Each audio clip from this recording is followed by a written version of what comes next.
A picture-perfect life, a Fifth Avenue penthouse, and a love story the world envied. That was the life of Serafina Rothschild until a single headline shattered the illusion. Billionaire Alistair Rothschild's mistress pregnant. The city gasped, expecting a quiet settlement. But they underestimated Serafina. When she filed for divorce, the titan of industry who brought markets to their knees was brought to his own begging on the marble floors he once commanded. This isn't just a story of infidelity. It's a saga of a woman who refused to be a footnote in her own life. Stay tuned as we unravel the shocking twists and betrayals that prove even in a world of unimaginable wealth, some things are priceless. Serafina Rothschild moved through the grand ballroom of the Metropolitan Museum of Art with the practiced grace of a queen surveying her court. The annual Rothschild Foundation Gala was the undisputed crown jewel of New York City's philanthropic calendar, a night where old money and new technology mingled under the soft glow of bespoke chandeliers. Every detail, from the cascading orchids that seemed to drip from the ceiling to the Michelin-starred chef personally overseeing the canapés, bore her meticulous touch. To the outside world, she was the impeccably dressed, ever-smiling wife of the enigmatic billionaire Alistair Rothschild. She was the envy of millions, the woman who had it all. Alistair, a man whose name was a synonym for power in the financial world, stood across the room, a veritable king holding court. He was effortlessly charming, his Savile Row suit hugging his athletic frame as he laughed with a senator and a tech mogul. His dark hair was just beginning to be kissed with silver at the temples, a distinguished touch that only added to his allure. From this distance, they were a portrait of power and perfection, the golden couple of the global elite. But Serafina knew the truth. The gilded cage was still a cage. Their life, once a whirlwind of genuine passion and shared dreams, had slowly, almost imperceptibly cooled into a contractual arrangement. The spontaneous trips to their private island in the Grenadines had been replaced by meticulously scheduled appearances at charity events. The whispered secrets in the dead of night had given way to the sterile silence of their sprawling Fifth Avenue penthouse, a space so vast they could go a full day without crossing paths. Serafina adjusted the strap of her vintage Dior gown, the deep sapphire silk a perfect match for the legendary Rothschild sapphire that rested against her collarbone. The necklace was a wedding gift from Alistair, a symbol of his supposed eternal love, now feeling more like a beautiful heavy collar. She exchanged pleasantries with a dowager whose family had come over on the Mayflower, her smile never faltering, her wit sharp and engaging. She was an expert at playing the part. She had to be. The first tremor that threatened to shatter her carefully constructed world came not from a dramatic confrontation, but from the insidious glow of a smartphone screen. A young, ambitious journalist from a lesser-known society blog, eager to make a name for herself, held up her phone to an acquaintance nearby. Serafina's gaze, ever observant, caught a glimpse of the headline before it was quickly angled away. But it was too late. The words had already burned themselves into her mind. Isabella Ricci, rising starlet, hints at $1 billion baby bump. Sources close to the actress say the father is one of New York's most powerful married men. The accompanying photo was a paparazzi shot of a stunningly beautiful young woman with fiery red hair and a defiant pout, her hand resting protectively on a barely there swell beneath a clingy dress. Isabella Ricci. Serafina knew the name. She was the latest it girl, an actress with a string of minor roles and a major talent for self-promotion. Alistair had recently invested in her latest film, a gritty, independent drama he'd praised as a bold new voice in cinema. He had attended the premiere with Serafina, of course, but he had also attended numerous production meetings, late-night script reviews, and celebratory dinners, alone. A cold dread, sharp and unwelcome, snaked its way up Serafina's spine. It was a familiar feeling, one she had been suppressing for months, even years. The late nights he'd attributed to closing a deal in Tokyo, the faint, unfamiliar scent of perfume on his shirts, the sudden and frequent business trips to Los Angeles, where Isabella was based.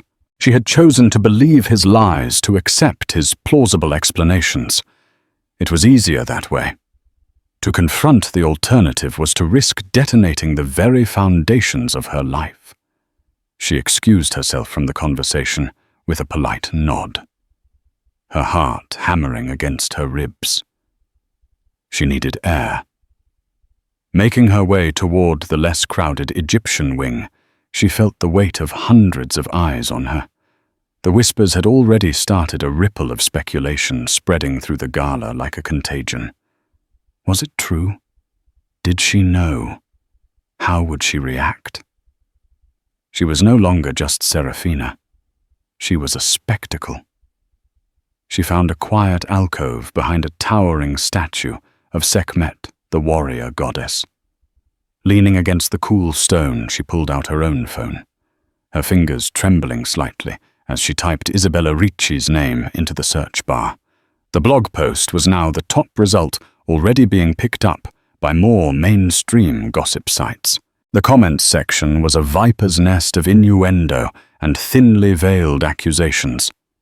Everyone knows it's Alistair Rothschild, the way he looked at her on the red carpet. Poor Serafina. She's so classy. She doesn't deserve this. Please, she knew what she was signing up for. It's a transaction. Each word was a small, sharp blade. The last comment stung the most, because it echoed a fear she secretly harbored. Had their love story, the one that had captivated the world, truly been reduced to a mere transaction? She remembered their beginning, a chance meeting at an art gallery in Paris. He hadn't been the Alistair Rothschild, then just a brilliant, hungry young financier, with a spark in his eye that promised adventure. He had pursued her relentlessly, not with grand, empty gestures, but with thoughtful conversations, shared laughter, and an intensity that made her feel like the only woman in the world. He had loved her. She was sure of it. But when had that love curdled into complacency? Her phone buzzed in her hand. It was a text from her best friend, Genevieve, a sharp-witted art dealer who had never fully trusted Alistair. "So you seeing this, call me the second you leave that circus. Don't let them see you sweat." Genevieve's words were a lifeline, a reminder that she wasn't entirely alone in this gilded cage. Taking a deep, shaky breath, Serafina smoothed down her gown, straightened her shoulders, and composed her features into a mask of serene indifference. She would not give them the satisfaction of seeing her crumble. She would walk back into that ballroom, head held high, and play her part to perfection until the final curtain fell. As she re-entered the main hall, she saw Alistair looking for her, a flicker of something unreadable in his eyes. Concern. Or was it guilt? He strode towards her, his public smile firmly in place. "There you are," he said, his voice a low murmur, meant only for her. "I was getting worried. Everything all right?" Serafina met his gaze, her own eyes as cool and impenetrable as the sapphire at her throat. She gave him a small, enigmatic smile. "Everything is perfect, darling," she replied, her voice smooth as silk. "Absolutely perfect." But as he led her back into the throng, his hand resting on the small of her back, she knew it was a lie. Nothing was perfect. and nothing would ever be the same again. The tremor had become a quake, and the foundations of her world were beginning to crack. The public humiliation was just the beginning. The real drama, she suspected, was about to unfold behind the closed doors of their Fifth Avenue palace, and it would be a storm of epic proportions. The ride home in the back of the custom-built Maybach was a masterclass in silent warfare. The cavernous space, usually a sanctuary of plush leather and hushed comfort, felt suffocating. The soft hum of the engine was a roar in the oppressive silence that stretched between Serafina and Alistair. He kept glancing at her, his jaw tight, his fingers drumming a nervous rhythm on his knee. She kept her gaze fixed on the glittering tapestry of New York City's skyline as it slid past the tinted windows, each familiar landmark now looking alien and hauled. "Are you going to say something?" Alistair finally broke the silence as the car purred to a stop in the private subterranean garage of their building. Serafina turned to him, her expression unreadable. "What is there to say, Alistair? The internet seems to have said it all." Her voice was devoid of emotion, a calm, flat tone that was far more unsettling than any shriek or sob could have been. "It's gossip, Serafina. Lies spun by a desperate girl looking for a payday." He said, his voice laced with a dismissive arrogance that grated on her already frayed nerves. "You know how these things work. You can't possibly believe it." "Believe what exactly?" she countered, her eyes narrowing. "That you've been sleeping with a woman half my age, or that she's now carrying your child? Which part is the lie, Alistair? Be specific." The directness of the question seemed to momentarily stun him. He was used to her diplomacy, her willingness to smooth over his transgressions with a veneer of polite denial. He opened his mouth, then closed it again, a fish gasping for air. "It's complicated," he finally managed a pathetic catch-all phrase that was an admission in itself. "Complicated." Serafina let out a short, mirthless laugh. "No, Alistair. It's actually quite simple. You broke your vows. You humiliated me. And you did it in the most public and vulgar way imaginable." She didn't wait for a reply. The chauffeur had already opened her door, and she swept out of the car and into the private elevator, leaving Alistair to scramble after her. The ascent to the penthouse was swift and silent. The moment the polished bronze doors slid open to reveal their opulent foyer, the pretense of civility evaporated completely. "Serafina." "Listen to me," he pleaded, following her, as she walked purposefully through the gallery-like hall, her heels clicking an angry staccato on the marble floor. "Isabella she's unstable. She's trying to extort me. My legal team is already handling it. It will all go away." She stopped in the center of the vast living room, a space dominated by a floor-to-ceiling window that offered a breathtaking panoramic view of Central Park. The city lights twinkled below, oblivious to the drama unfolding 60 floors above. "You think this is about money?" she asked, turning to face him. Her eyes blazing with a fire he hadn't seen in years. "You think you can just throw your lawyers and your money at this and make it disappear? This isn't a hostile takeover, Alistair. This is my life. Our life." "I know I messed up," he said, his voice softening as he took a step closer. He reached for her, but she recoiled as if his touch were a lit match. "I was lonely. You've been so distant lately, Serafina.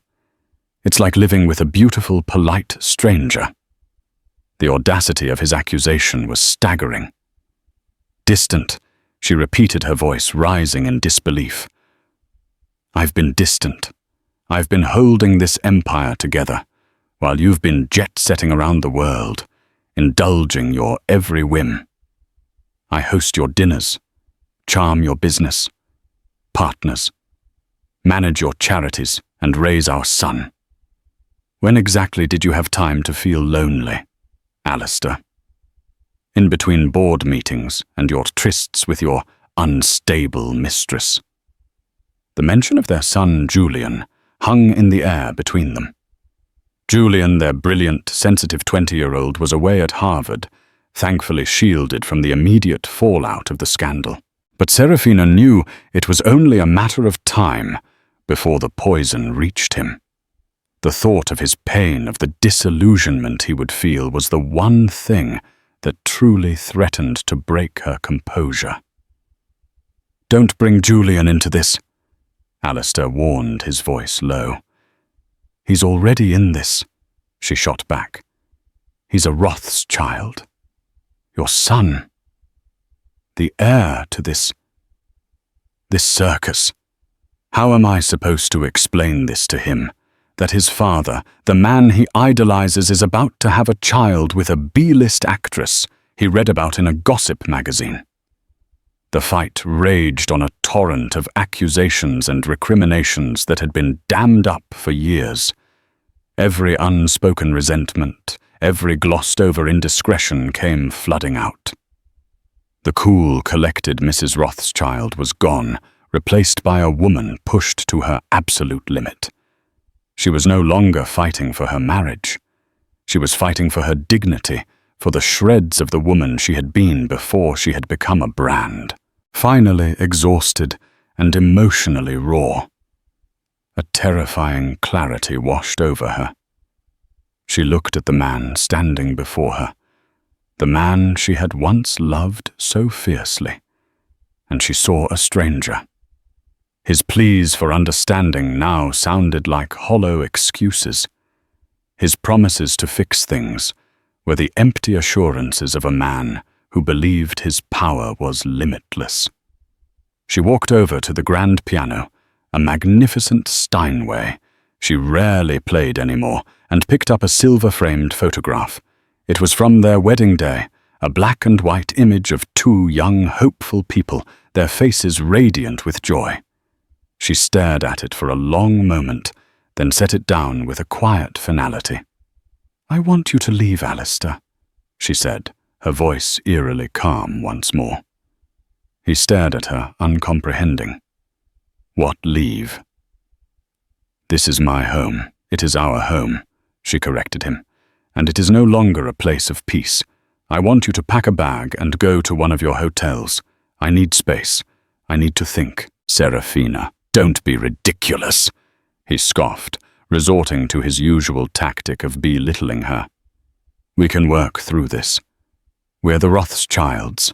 We don't just quit." "I am not quitting," she said, her gaze as hard as steel. "I am surviving." When he made no move to leave, she walked to the intercom system on the wall.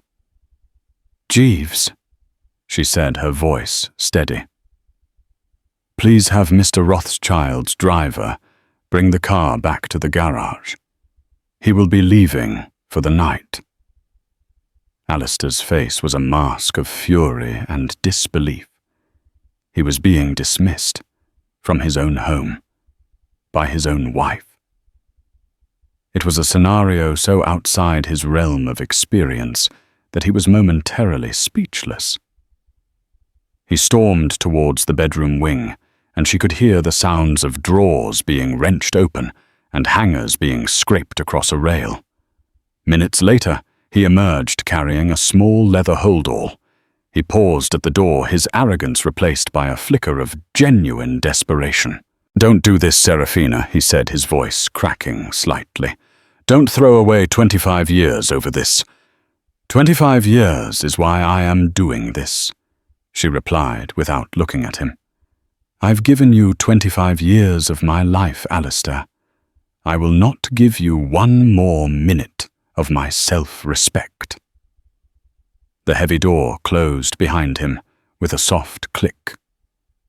a sound that seemed to echo the final definitive closing of a chapter in her life. The silence that descended upon the penthouse was different this time. It wasn't oppressive, it was liberating.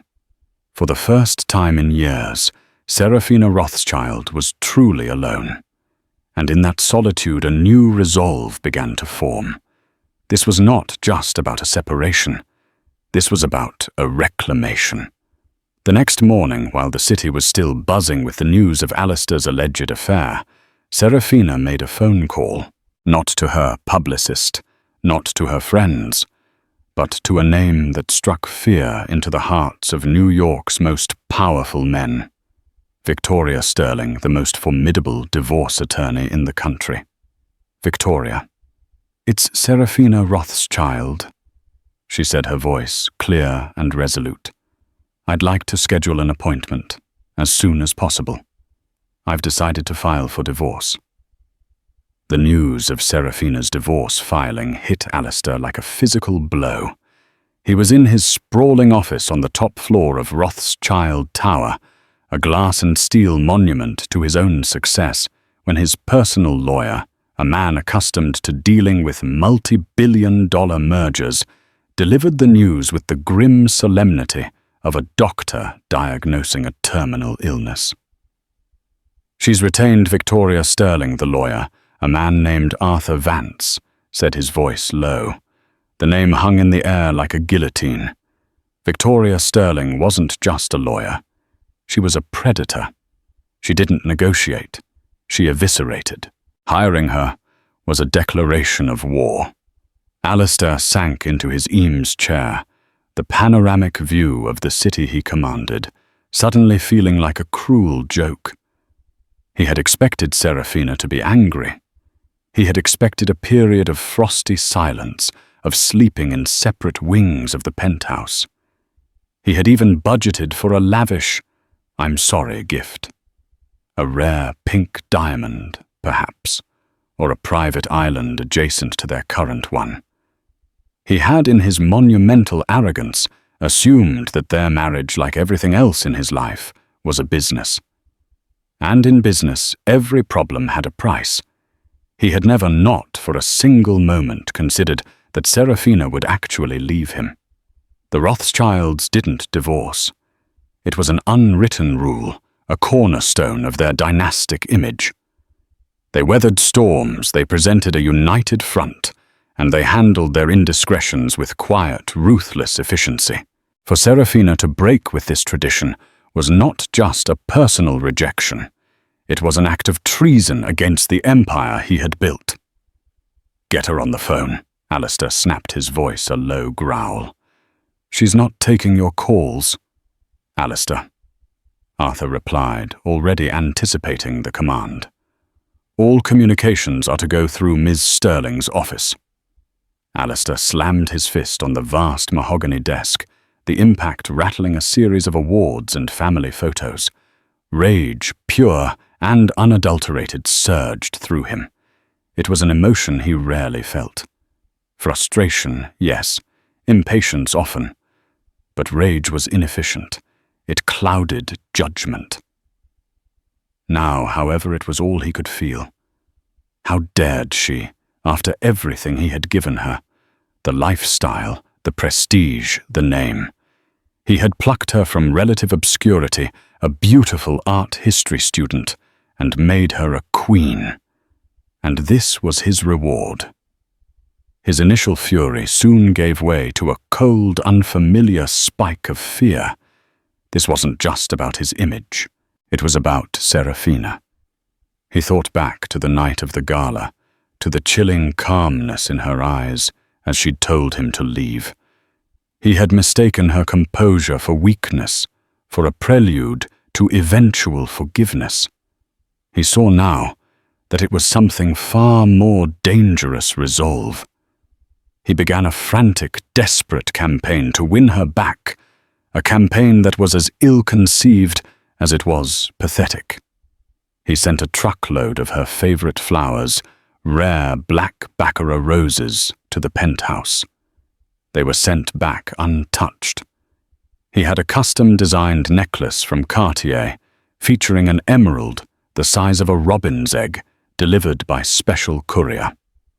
The box was returned unopened, with a crisp note from Victoria Sterling's office, stating that Mrs. Rothschild was not accepting any gifts. He tried to leverage their son Julian. He called him at Harvard, his voice a carefully calibrated mix of paternal concern and wounded pride. "Your mother isn't thinking clearly, son," he'd said. "She's been under a lot of stress. This unpleasantness with Ms. Ricci is just a misunderstanding. But your mother has blown it out of all proportion. She won't listen to me. Maybe she'll listen to you." The call did not go as planned. Julian, who had inherited his mother's quiet intelligence and moral clarity, was not so easily manipulated. "I spoke to Mum this morning, Dad." Julian replied, his voice cold, with a disappointment that cut Alistair deeper than any anger could have. "She told me everything." "How could you, after everything she's done for this family for you? Don't ask me to be your mediator. You made this mess. You fix it." The world that had once bent to Alistair's will was now refusing to yield. His board of directors, once a rubber stamp for his every decision, called an emergency meeting. The scandal was affecting the stock price. The family values brand that the Rothschild Foundation so carefully cultivated was now a laughingstock. They demanded a statement, a plan, a swift resolution. For the first time in his professional life, Alistair felt the icy grip of his own vulnerability. Meanwhile, the media frenzy was relentless.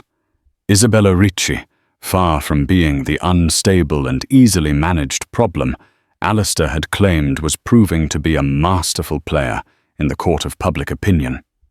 She gave a tearful, exclusive interview to a major television network, painting herself as a naive young woman, swept off her feet by a powerful, manipulative older man.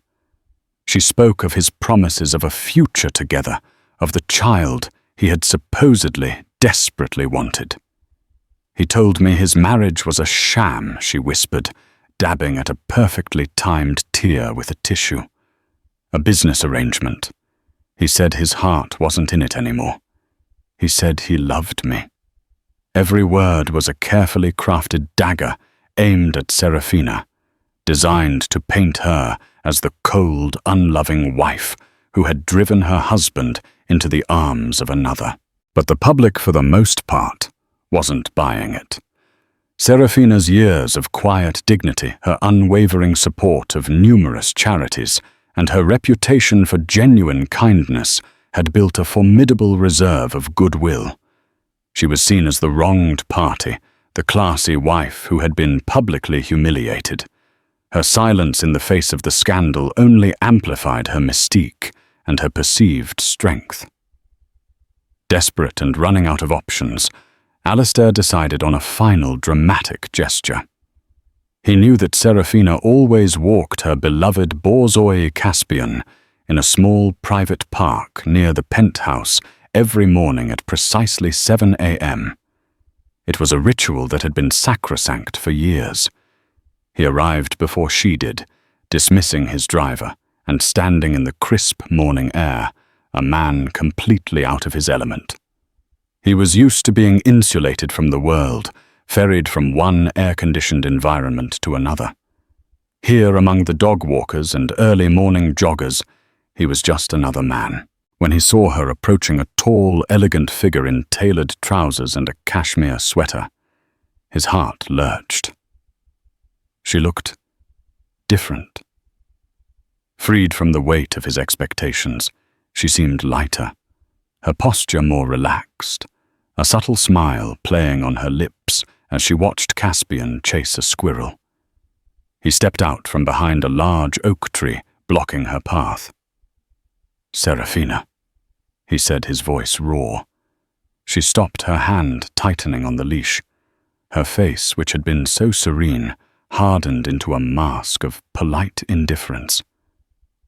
"Alistair, you shouldn't be here." "I had to see you," he said, taking a step forward. "I can't do this. I can't live without you. You seemed to be doing a fine job of it a few months ago." She retorted, her voice dripping with ice. "That was a mistake. The biggest mistake of my life," he pleaded, his voice cracking. "I was a fool. I was arrogant. I took you for granted. I know that now." He took another step, and then in a move that would be captured by a long-lens paparazzi camera and splashed across the front page of every newspaper the next day, the titan of industry, the man who moved markets with a single phone call, fell to his knees on the damp grass of the park. "Please, Serafina," he begged, his voice choked with a desperation that was shockingly real. He reached out and grabbed her hand, his grip surprisingly strong. "Don't leave me. Forgive me. We can fix this. I'll do anything. I'll end things with Isabella. I'll make a public apology. I'll give you anything you want." Serafina looked down at the man kneeling before her, the great Alistair Rothschild on his knees. It was a sight she had never imagined. She would see. A part of her, the part that still remembered the young man she had fallen in love with, felt a flicker of pity. But it was quickly extinguished by the cold, hard reality of his betrayal. She slowly, deliberately pulled her hand from his grasp. "It's too late, Alistair," she said, her voice soft but unwavering. "You're not begging for me. You're begging for your company, for your reputation, for your empire. You broke something between us that can't be fixed with apologies or expensive gifts. You broke my trust." She looked at him one last time, a man reduced to a desperate, pathetic figure. "Get up, Alistair," she said, her voice devoid of malice, filled only with a profound and unshakable finality. "You're making a scene." Without another word, she turned and walked away. Her elegant stride never faltering, leaving the billionaire kneeling alone in the morning dew, the ruins of his perfect life scattered around him. While Alistair was busy orchestrating his futile campaign of contrition, Serafina was moving with the quiet, calculated precision of a chess grandmaster. Her meetings with Victoria Sterling were not tearful, emotional affairs. They were strategy sessions. Victoria, a woman with a razor-sharp mind and a wardrobe to match, was immediately impressed by her new client's composure and clarity. "Most women in your position are a wreck," Victoria had noted during their first meeting. Her office a minimalist expanse of glass and steel overlooking the East River. They're either screaming for revenge or drowning in Chardonnay. You're different. You're focused. I've had a long time to prepare for this, even if I didn't know it." Serafina had replied, her hands resting calmly on the polished table. "My goal is not revenge, Victoria. It is a clean, quiet, and fair dissolution of a partnership. But make no mistake, I will not be taken for a fool." Serafina provided Victoria with a comprehensive overview of the Rothschild assets, not just the publicly declared holdings, but the intricate web of offshore accounts, shell corporations and private equity ventures that Alistair had always managed with obsessive secrecy. For years, while Alistair had seen her as a decorative, compliant wife, Serafina had been paying attention. She had read the financial reports he left on his desk. She had listened to his late-night phone calls, and she had made it her business to understand the empire she had helped build. "He thinks my name is just a social asset," Serafina explained. "But the Rothschild Foundation, which I have single-handedly run for 2 decades, holds a significant and often overlooked portfolio of art and real estate. My prenuptial agreement is 25 years old. I suspect it won't hold up well against his recent moral failings." Victoria's thin lips had curved into a predatory smile. "Oh, this is going to be delightful," she had purred. While the legal battle was being sharpened behind the scenes, a new and unexpected development began to cast doubt on the central claim of the scandal. Genevieve Serafina's fiercely loyal art dealer friend had decided to do some digging of her own. Genevieve had a network of contacts that rivaled the CIA, a web of artists, gallery owners, socialites, and gossips who saw and heard everything. "Something about this Ricci girl stinks," Genevieve had said over lunch at a discreet restaurant downtown. She came out of nowhere. One minute she's doing off-Broadway plays, nobody's ever heard of the next. She's on the arm of a billionaire. It's too neat. Genevieve's instincts were as usual impeccable. She started by making inquiries within the acting community. The feedback was consistent. Isabella Ricci wasn't known for her talent, but for her ambition. She was what they called a climber. Someone who was always looking for an angle, a shortcut to the top. The first major crack in Isabella's story came from an unlikely source, a disgruntled former personal assistant. The young woman who had been fired for a minor infraction was more than happy to talk to Genevieve's private investigator. Pregnant. Please, the assistant had scoffed. She's been talking about trapping some rich guy with a baby bump for years. It was her plan A. She keeps a collection of fake silicone bellies in her closet, different sizes for different trimesters. She called them her little helpers. This was a bombshell.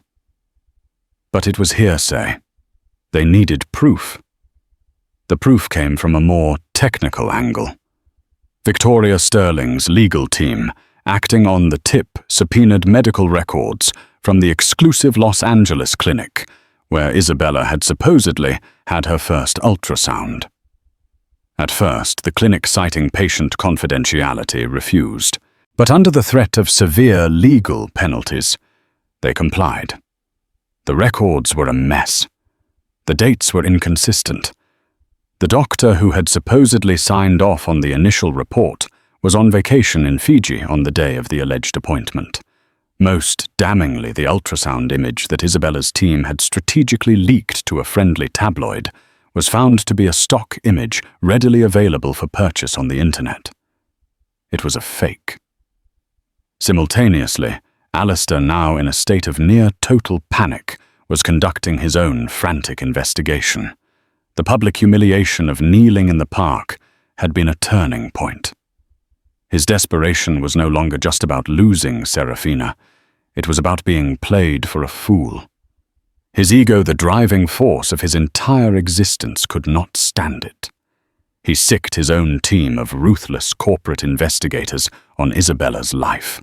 They were men who normally specialized in hostile takeovers and corporate espionage, and they tore through Isabella's carefully constructed facade with brutal efficiency. They uncovered a history of petty scams, of affairs with wealthy men, of a trail of debt and broken promises.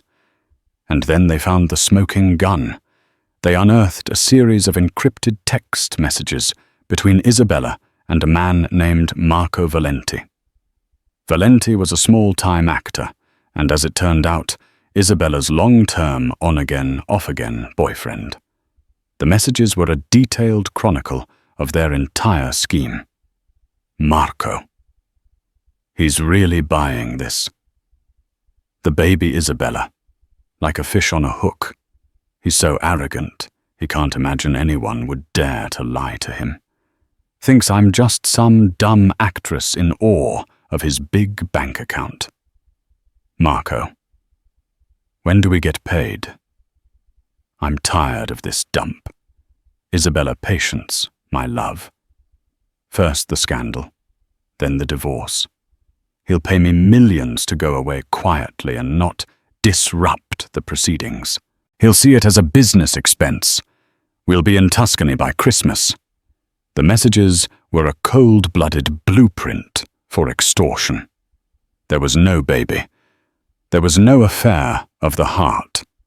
It was a meticulously planned con, and Alistair Rothschild had been the mark.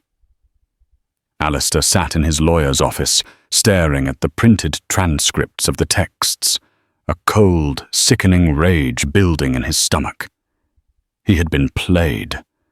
His pursuit of Isabella, which he had seen as a thrilling ego-stroking dalliance, had been a calculated trap. He had risked his marriage, his company, and his reputation for a lie.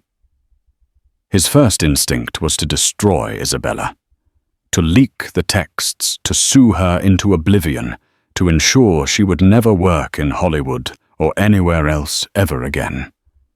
Arthur Vance, his lawyer, strongly advised against it. If you do that, you admit to the world that you were gullible enough to be conned by a C-list actress. Arthur said, his tone blunt. It makes you look weak, foolish. And it doesn't solve your primary problem, Serafina.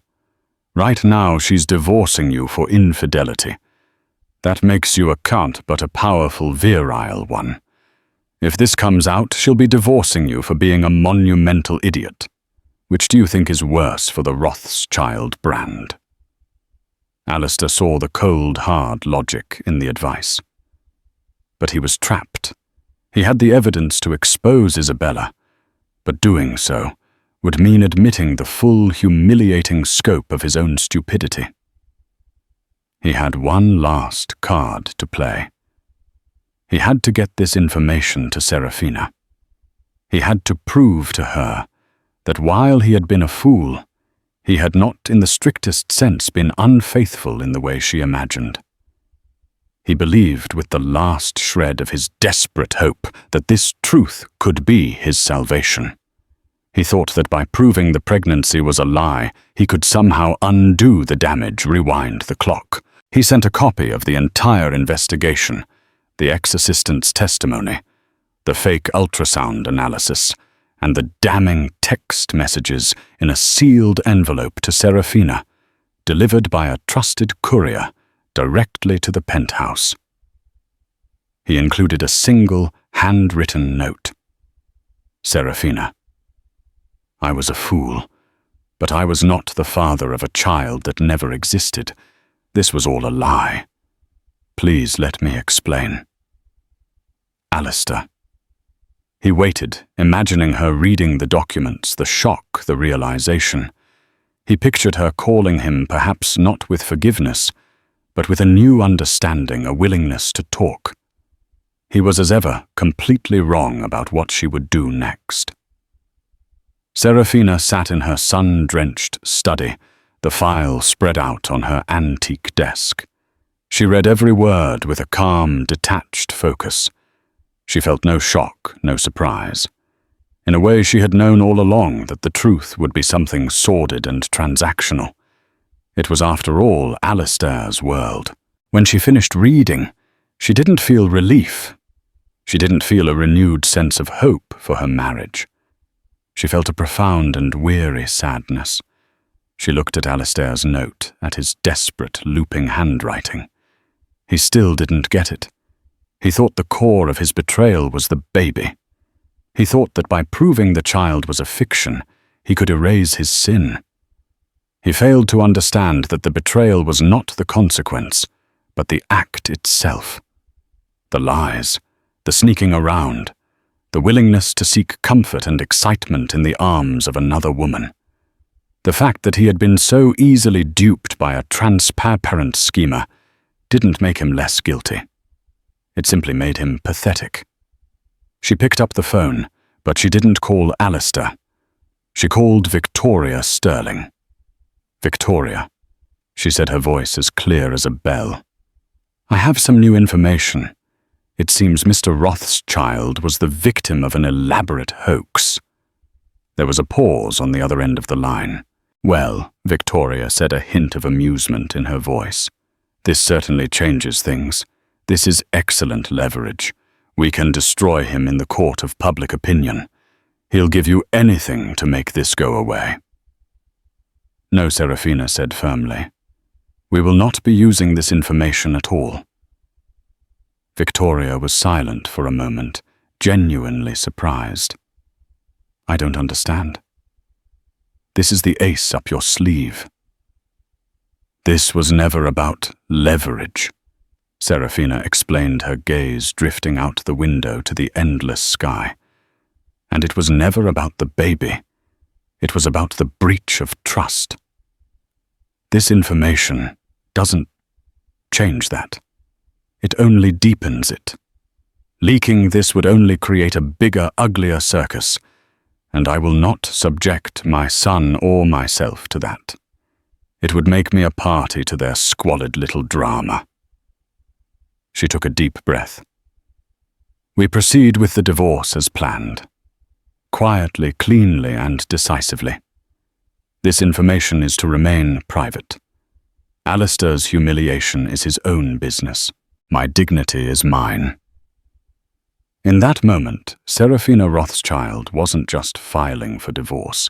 She was seizing control of the narrative, refusing to be defined by her husband's scandal, whether it was real or fabricated. She was choosing a path of quiet strength, a path that Alistair, with all his power and wealth, was utterly incapable of understanding. The war was not over, but she had already won the battle that mattered most, the one for her own soul.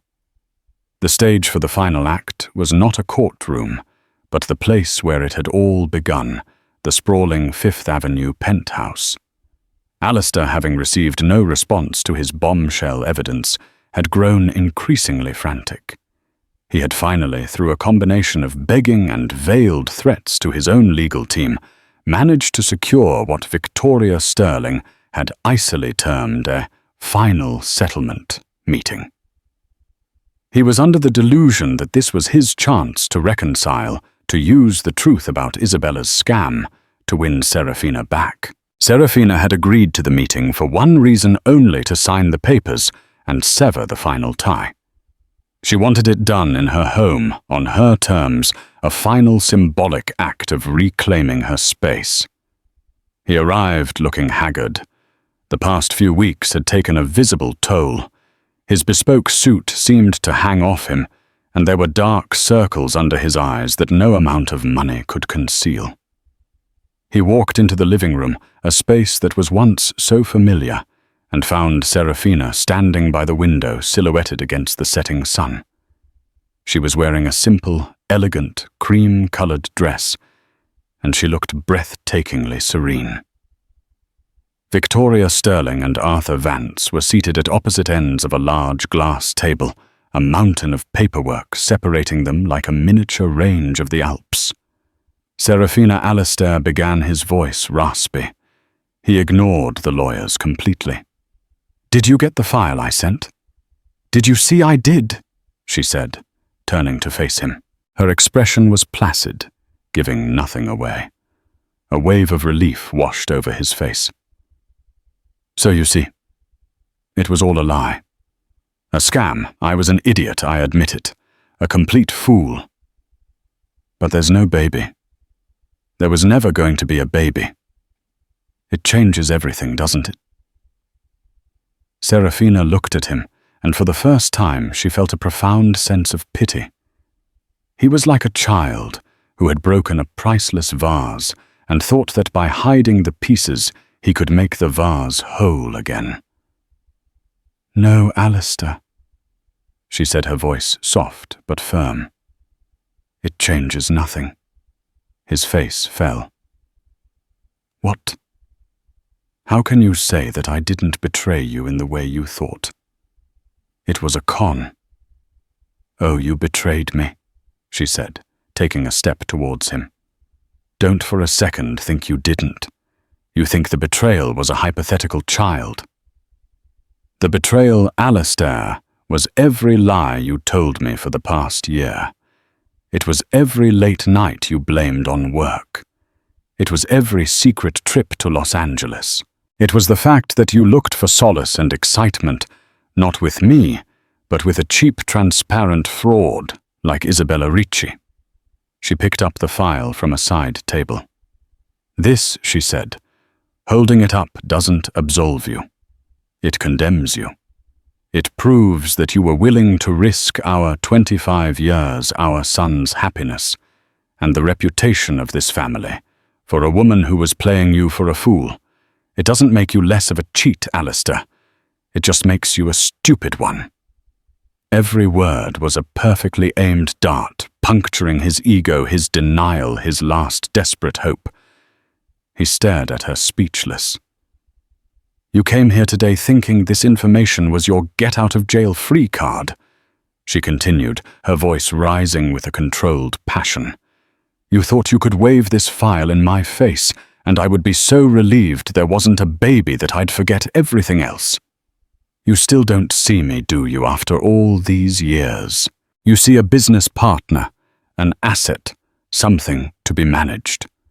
You have no idea who I am.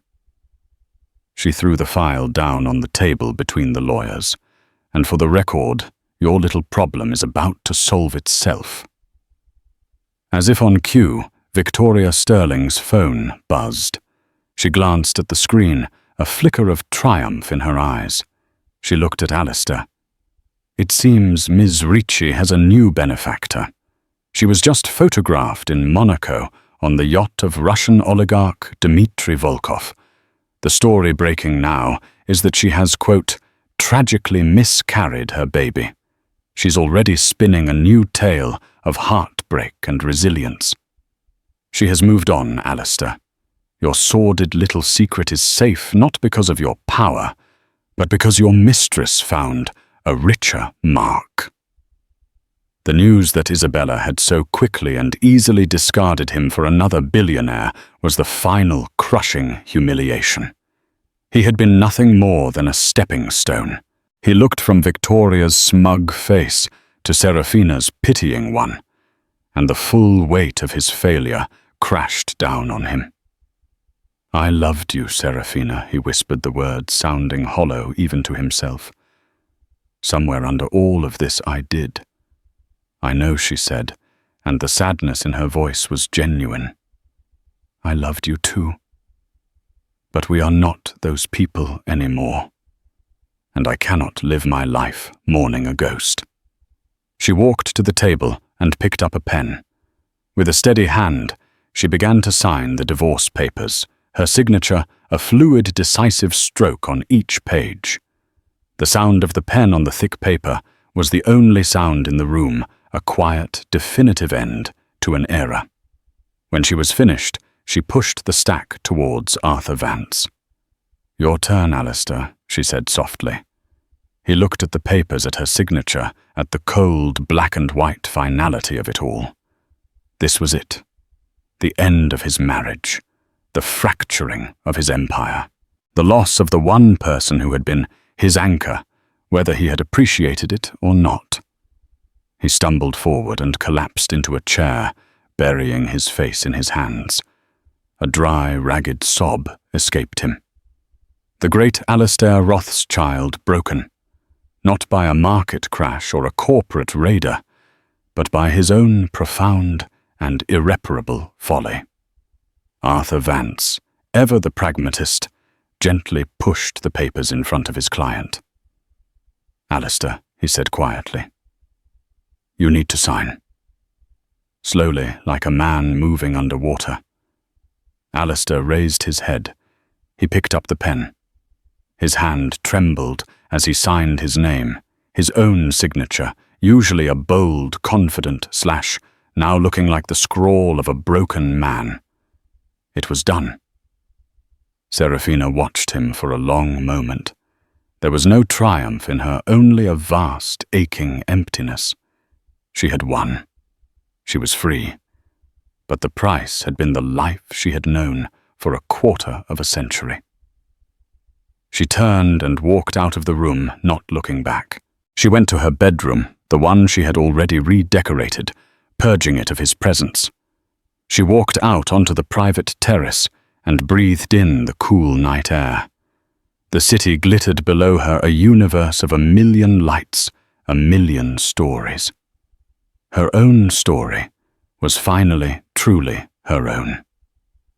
The cage, however gilded, was open, and she was ready to fly.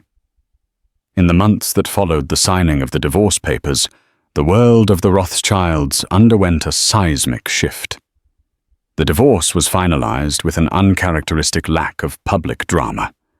Victoria Sterling, true to her word, and Serafina's wishes, had negotiated a settlement that was both staggering in its scope and utterly private in its details. Serafina retained the Fifth Avenue penthouse, the Rothschild Foundation, and a significant portion of the art collection she had so lovingly curated over the years. More importantly, she retained her dignity. Alistair, true to form, tried to spin the narrative.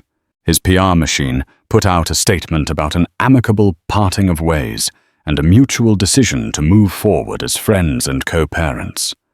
But the pictures of him kneeling in the park and the stories of his public desperation had already cemented a different reality in the public's mind. He had become a cautionary tale, a symbol of powerful men brought low by their own hubris. His business empire, while still vast, had lost its sheen of invincibility. The stock price stabilized, but the magic was gone. The name Rothschild now carried with it a faint whiff of scandal and foolishness. He retreated from the public eye, becoming a near recluse in one of his many properties, a sprawling, lonely estate in the Hamptons. He was surrounded by wealth, but devoid of the one thing he now realized. He craved the genuine partnership and quiet strength that Serafina had provided. He occasionally saw his son Julian, but their interactions were strained, freighted with the weight of Julian's deep disappointment. Isabella Ricci, as predicted, flamed out spectacularly. Her dalliance with Dmitry Volkov was short-lived, ending when the oligarch's formidable wife discovered the affair. She found herself back in Los Angeles, her 15 minutes of fame having expired. The notoriety she had gained from the Rothschild scandal now worked against her. No serious director would cast her, and the wealthy men she had once targeted now saw her as toxic. She was a con artist who had been exposed not by the media, but by the quiet, unassailable dignity of the woman she had tried to destroy. And Serafina flourished. She threw herself into the work of the Rothschild Foundation with a renewed vigor and a clear, singular vision. Freed from the constraints of being Alistair's wife, she became a formidable force in her own right. She shifted the foundation's focus, moving away from the glitzy, high society galas and towards more impactful, hands-on projects. She funded shelters for women escaping domestic abuse, established scholarships for underprivileged female students in business and finance, and created a mentorship program that paired established female leaders with young women just starting their careers. She sold the famous Rothschild sapphire. The auction at Sotheby's was a global event, and the necklace fetched an astronomical price. Serafina donated every last penny to the new branches of her foundation. When a journalist asked why she had sold such a legendary piece, her answer was simple and direct. "It was a beautiful piece of jewelry," she said, her smile genuine and relaxed. "But it represented a part of my life that is over. I'd rather its value be used to build futures than to adorn my neck. My past is not for sale, but my future is my own to create." The Fifth Avenue penthouse, once a silent, lonely palace, was now filled with life and laughter. She hosted salons for artists, thinkers, and activists. She had intimate dinners with a close circle of friends, including the ever-loyal Genevieve. She traveled not for scheduled appearances, but for herself. She went on archaeological digs in Egypt, hiked in Patagonia, and revisited the small art gallery in Paris, where she had first met a young, ambitious man with a spark in his eye. She felt a pang of nostalgia, but no regret. One evening, about a year after the divorce, she was hosting a small gathering. Julian was home from Harvard for the weekend, and he had brought a friend, a bright young woman, studying international law. The sound of intelligent conversation and easy laughter filled the room. Serafina watched her son, saw the man he was becoming honorable, kind, and with a deep respect for women that his father had so sorely lacked. Genevieve came to stand beside her, a glass of champagne in her hand. "Look at you," Genevieve said, her voice soft. "You're happy." Serafina smiled, a real unguarded smile that reached her eyes. "I am," she said.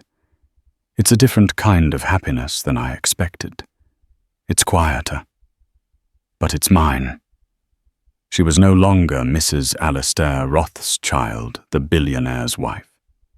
She was Serafina Rothschild, a philanthropist, a mother, a leader, a woman who had walked through the fire of public humiliation and private heartbreak, and had emerged not just intact, but stronger, purer, and finally, truly free.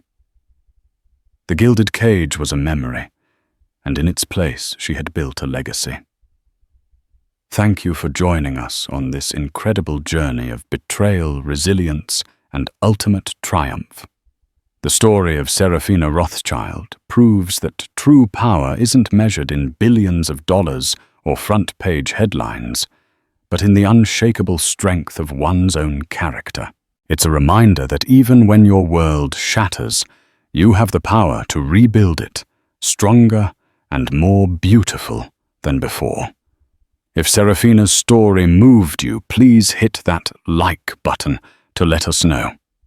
Don't forget to share this video with someone who needs a reminder of their own inner strength. And for more real-life dramas that will keep you on the edge of your seat, make sure to subscribe to our channel and ring that notification bell. What did you think of Alistair's ultimate downfall? Let us know in the comments below. We read every single one. Until next time, stay strong and write your own story.